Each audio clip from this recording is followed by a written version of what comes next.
Well, good afternoon, evening, and thanks, Mike, for that kind introduction. Especially regarding my name, as an FBI agent, I had a lot of fun for all those years calling people on the phone and saying, "Hi, this is John Pistole with the FBI," and there'd be a pause, like, not quite sure. In fact, one time I was working on organized crime in New York City, almost 25 years ago, and I called an individual that I was interested in talking with and told him that, and he didn't miss a beat. He said, "Yeah, and I'm Mr. Lion at the zoo, so what do you want to make of it?" So we went from there. Well, anyway, I'm grateful for the opportunity to share some thoughts and insights and get your questions and thoughts and perspectives on how we are doing in transportation security today, and noting that as GBTA members, you comprise the world's largest network of business travel professionals, so it's an honor for me to be here.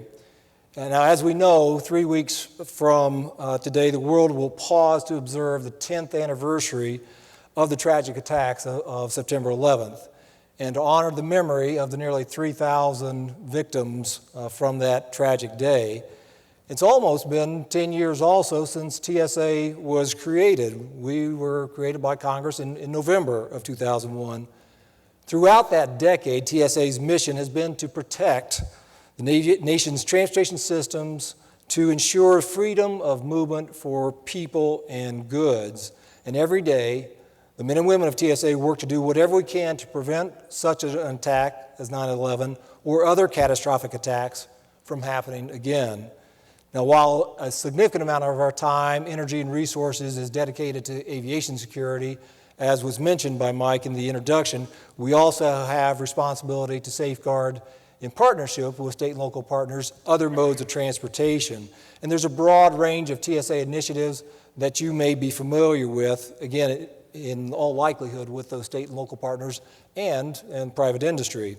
So today I want to share with you some of the progress we've made in these last 10 years, as well as discuss a few ways that TSA will build on the work that's been done thus far to further enhance security while also seeking to improve the travel experience whenever possible. So since 9/11 and the stand-up of TSA and the Department of Homeland Security, we've taken significant steps, not just in TSA and DHS, but the U.S. government writ large, again in partnership with private sector, to keep Americans safe, and our transportation network is much safer today than it was a decade ago. Now, there's a number of steps that we've taken, again, mostly in partnership, but they include establishing and enhancing our layered approach to transportation security by continuously deploying new technology, evolving our processes, and applying intelligence analysis to our security measures in real time. I want to briefly review some key milestones we've achieved in meeting some of the 9/11 Commission's recommendations. That's one of the metrics that are used to see whether we are making progress. And all of these steps help make traveling safer for you and your loved ones. So as of last November, thanks to the success of our secure flight program, individual passenger information for 100% of domestic and international airlines with flights into, out of, and within the United States is being checked against government watch list. May not sound like a big deal, but I can assure you it is. And that fulfills a key 9/11 Commission recommendation ahead of schedule. Now, we also, of course, screen 100% of checked and carry-on baggage for explosives and other dangerous items. Inline baggage screening systems streamline the checked baggage screening process, maximizing that baggage throughput, which is so important, and reducing the number of physical injuries of TSA employees as a result of having the lifting of heavy bags. So now, getting back to my earlier comment regarding TSA's layered approach to strengthening security, we know that each of these individual initiatives are capable of preventing a terrorist attack. But the key is in the melding together of those different layers. So we in TSA have more than 20 layers of security which combine to keep the traveling public even safer, especially in light of what the Defense Department, the intelligence community, and the law enforcement community do to inform and help support these efforts. and the Yemen cargo plot being one of the best areas of one of the best examples when it comes to cargo security and intelligence. Now, multiple layers of security provide multiple opportunities for us to detect and ultimately deter terrorists, and that's the bottom line for us. Many of these layers simply did not exist 10 years ago. But what do the next 10 years hold for transportation security and the future of travel, especially aviation travel? Because of your work, it's likely that you're familiar with and heard the phrase risk-based security in the last few months or last couple years. At TSA, when we talk about risk-based security, we're not talking about a specific program per se or a limited initiative. On the contrary, risk-based security encompasses a full suite of enhancements, some of which we have recently begun, and others we will soon be testing at select airports around the country, redefining how aviation security works in the United States.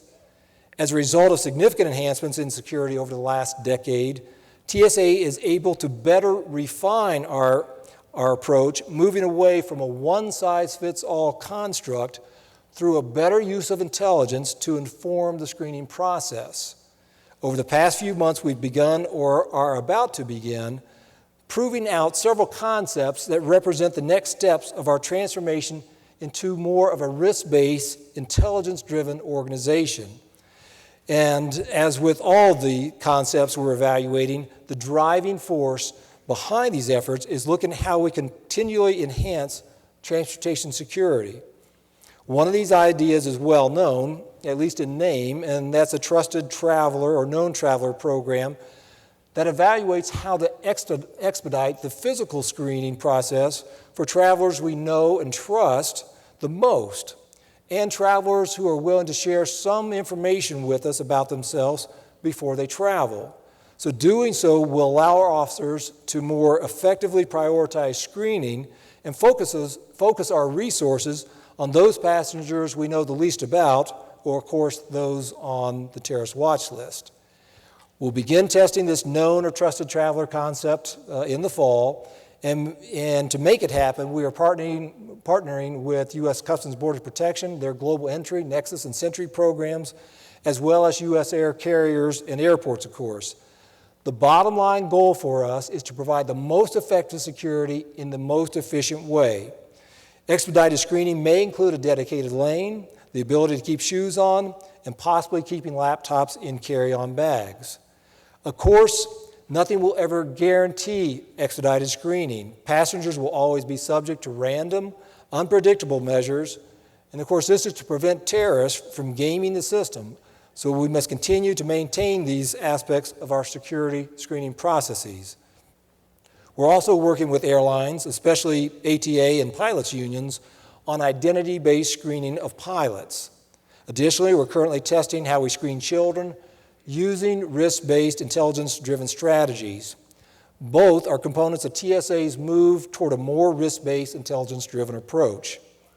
Now, in many of our initiatives, interactions with travelers play a key role in our ability to successfully implement risk-based security protocols.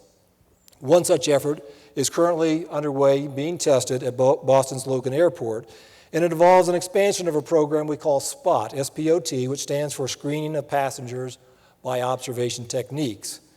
We also continue pursuing the latest technology to keep us ahead of evolving threats. For example, we are now deploying a software upgrade to our AIT, the Advanced Imaging Technology, machines that maintain a high level of security while further strengthening privacy protections. We anticipate that this new software will increase throughput, reduce the number of officers required to staff imaging technology machines, and eliminate the remote viewing areas that we are currently needed to view those images for privacy purposes. In the next 10 years, TSA will continue to enhance security and our counterterrorism focus, because after all, that's why we created, to prevent terrorists from repeating 9/11, while also improving screening for passengers wherever possible. In conclusion, I am confident that testing and implementing initiatives such as Trusted Traveler hold great potential to strengthen aviation security while significantly enhancing the overall travel experience. And as we look forward to working with you to accomplish this paradigm shift, I want to thank you again for inviting me to join you. I look forward to your comments, your questions, your ideas, as we work jointly to promote the free movement of people and goods with world-class security. Thank you.